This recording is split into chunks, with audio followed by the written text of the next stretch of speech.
Okay, today some quick settings for the Eagle Eye 9.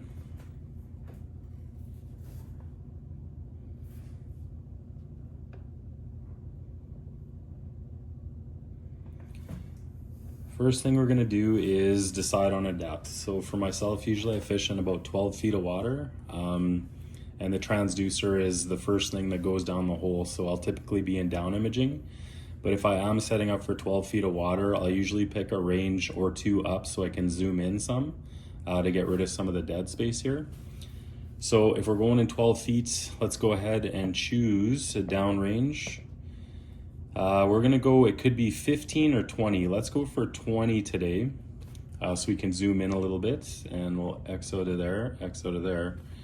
And you can see right now we're at 20 feet. If I'm only interested in 12, after I X out that menu, I have the ability to zoom in. So I'm gonna hit the plus button.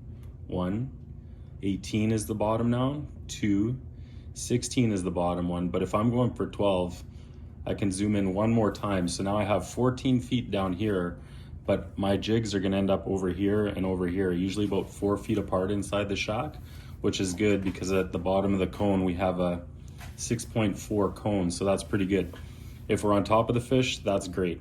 If not, what I'll do is I'll go into forward imaging.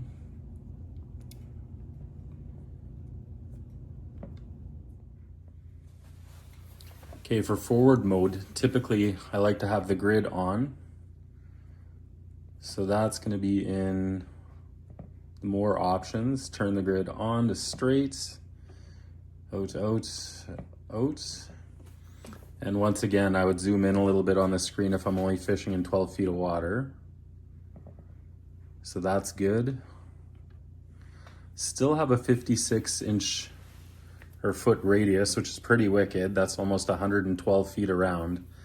I could change that in the settings, but I typically would like it sort of at about 70 in forward range.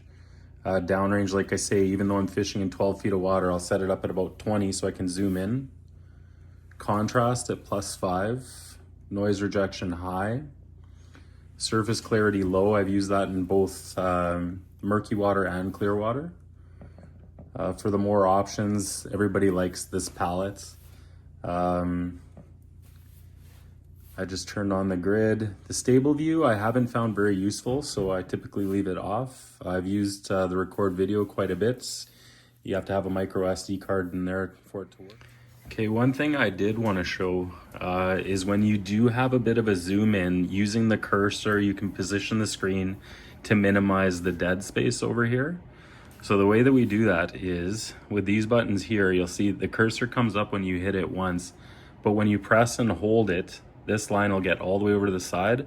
When it hits the side, if you keep on holding it, watch, it's gonna move. Oh, all the dead space is gone now. I think that's sort of the trick that the guys are missing there. So I'm gonna show you it again. Let's zoom all the way out.